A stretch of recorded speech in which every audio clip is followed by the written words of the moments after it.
जरा सोचिए, कैसे डेमोक्रेसी और मानवाधिकारों की आड़ में देश को अंदर ही अंदर खोखला करने और तोड़ने की साजिशें रची जाती हैं। एक ऐसा चक्रव्यूह जहां पर विदेशी ताकतें हमारे लोगों को अंदर ही अंदर मैनिपुलेट करती हैं और दूसरी तरफ चीन है। उसने इस डेमोक्रेसी के लूप और विदेशी प्रोपेगेंडे के खेल को बहुत पहले ही समझ लिया था। इसी वजह से उसने अपने लोगों को विदेशी जो नैरेटिव है उससे बचाने के लिए पहले एक सख्त कदम उठा लिए थे। यही वजह है कि भारत और चीन लगभग लगभग साथ साथ आजाद हुए थे, लेकिन आज चाइना महाशक्ति बनने की ओर है और भारत आज भी स्ट्रगल कर रहा है। और चाहे नेपाल में युवाओं का आंदोलन हो, या 1953 का ईरान हो, या हमारे देश की मणिपुर की हिंसा हो, इतिहास गवाह है कि लोकतंत्र की आड़ में अक्सर बड़ी ताकतें जो है ना, वो अपनी चाल चलती है। और आज के टाइम में डेमोक्रेसी एक शब्द नहीं है, बल्कि एक ट्रैप है। छोटे और विकासशील देशों की सरकारों को बदलने के लिए, उनकी जनता को मैनिपुलेट करने के लिए।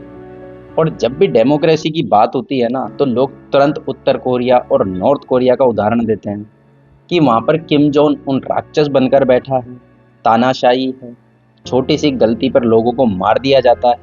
अब ये बात सच है या नहीं है, ये अलग बात है, लेकिन जरा सोचिए, क्या डेमोक्रेसी बेदाग है?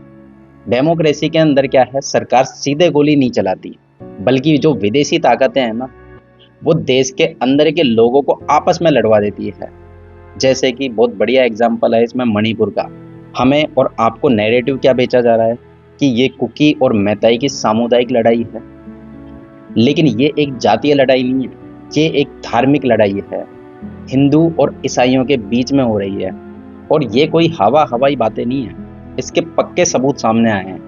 इंडियन आर्मी और एनआईए ने एक बहुत बड़े अमेरिकी नेटवर्क का भांडाफोड़ किया।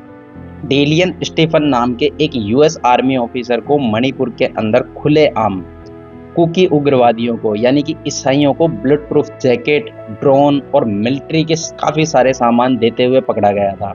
और एक वीडियो में वो साफ कह रहा था कि वो ईसाइयों की मदद कर रहा है।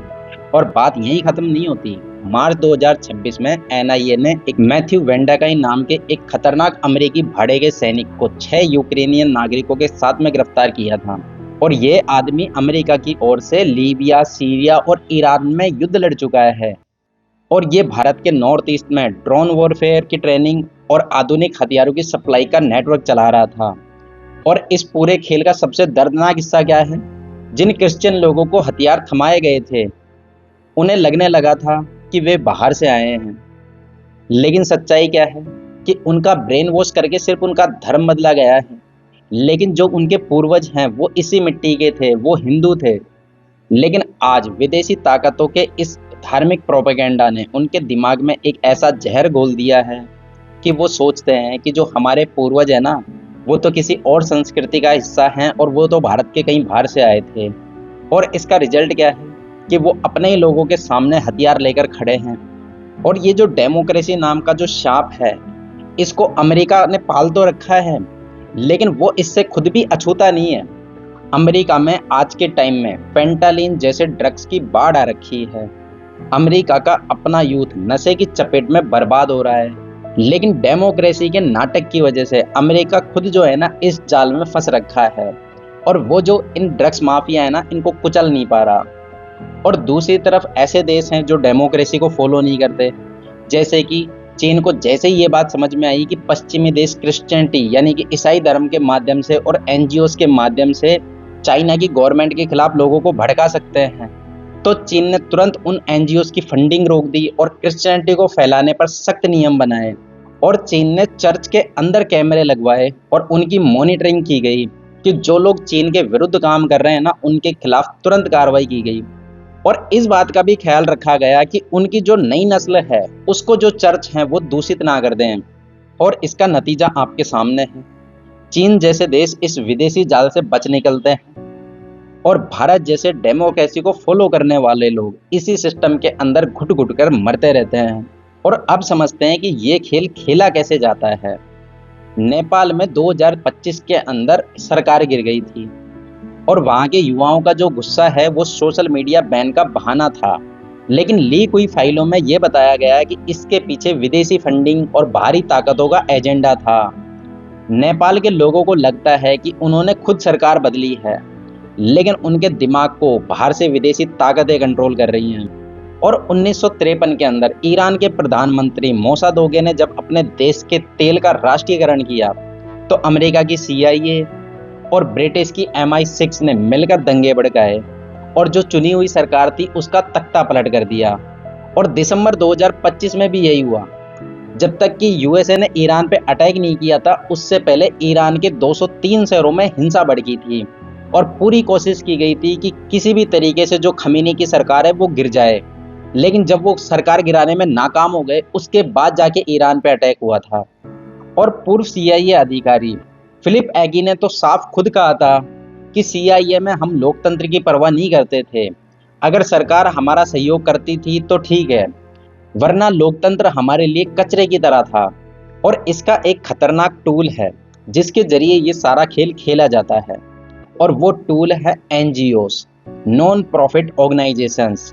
विदेशी ताकतें मानव अधिकारों और पर्यावरण की आड़ में इन NGOs को करोड़ों रुपए की फंडिंग भेजती हैं। लेकिन ये पैसा खर्च कहाँ होता है? देश का विकास रोकने में, दंगे भड़काने में, सरकार को गिराने में। और इसके कुछ उदाहरण भी हैं।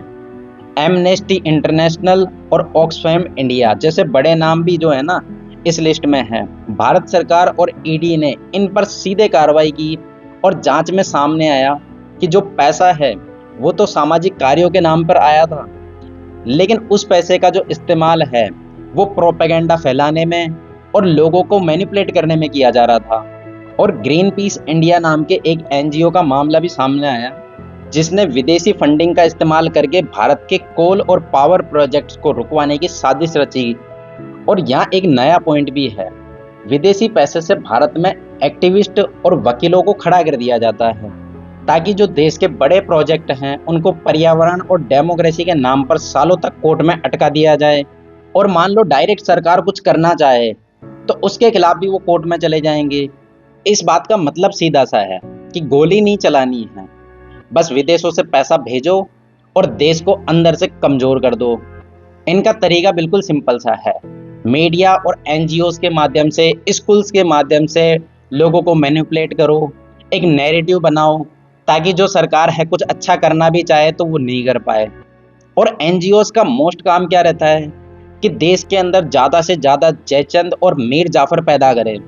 और एक बात और है, यदि आपके देश के अंदर डेमोक्रेसी नहीं रहेगी ना, तो ये जो विदेशी ताकतें हैं ये आपके देश के ऊपर प्रतिबंध लगाएंगे, सैंक्शन लगाएंगे। क्यों?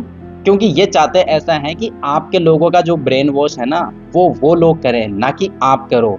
क्योंकि यदि यहाँ की सरकार लोगों का ब्रेन वॉश करेगी तो फिर ये लोग धर्म के नाम पर, जैसे हिंदू और ईसाइयों का जो झगड़ा हो रहा है मणिपुर में, इस तरीके के जो नैरेटिव है उसको बिल्ड कैसे कर पाएंगे, देश के अंदर कॉन्फ्लिक्ट कैसे करवा पाएंगे।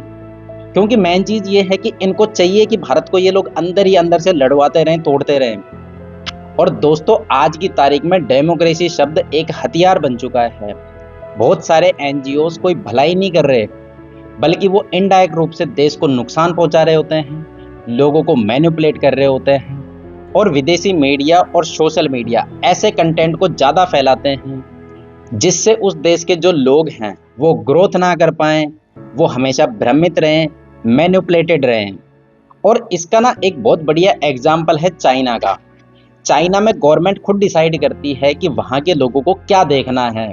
जैसे कि वहाँ के सोशल मीडिया पर ऐसे वीडियोस वायरल होते हैं जो इंस्पिरेशनल हो, जैसे कि कोई खिलाड़ी कुछ खेल रहा है या फिर किसी पर्सन ने बहुत मेहनत करके कुछ बनाया है, तो इस तरीके के वीडियोस वायरल होते हैं। इससे क्या होता है कि वहाँ के जो लोग हैं वो उसको देख के मोटिवेट होते हैं, इंस्पायर होते हैं और उनका भी कुछ करने का मन होता है। लेकिन हमारे देश के अंदर क्या होता है, ऐसे वीडियोस वायरल होते हैं जो फालतू के होते हैं, जिनका कोई मतलब नहीं होता। और इसका रिजल्ट क्या होता है कि हमारे देश के जो युवा हैं वो मोबाइल चलाते रहते हैं, उनका कुछ करने का मन ही नहीं करता।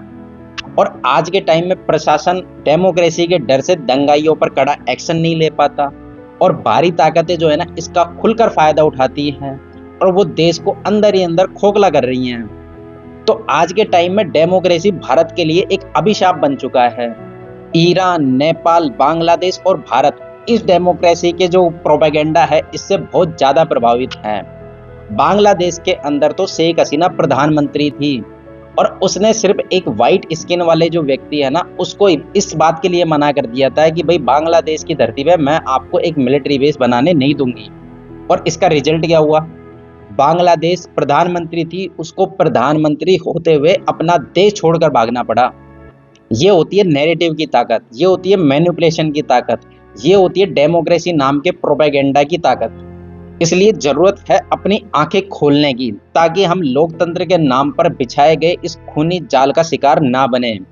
दोस्तों, आज का वीडियो बहुत ज़्यादा कड़वा था, बहुत ज़्यादा दर्दनाक था।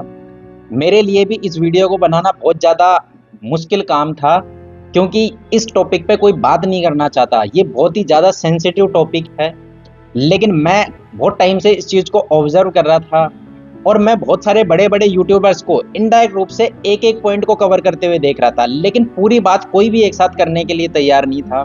तो फिर मैंने सोचा कि चलो मैं ही कर लेता हूँ, क्या पता यहाँ से एक नई शुरुआत हो। और जो बहुत सारे अच्छे यूट्यूबर्स हैं जो इस तरीके के टॉपिक्स को कवर करते हैं, वो इस टॉपिक को उठाएंगे और आप लोगों को और अवेयर करेंगे।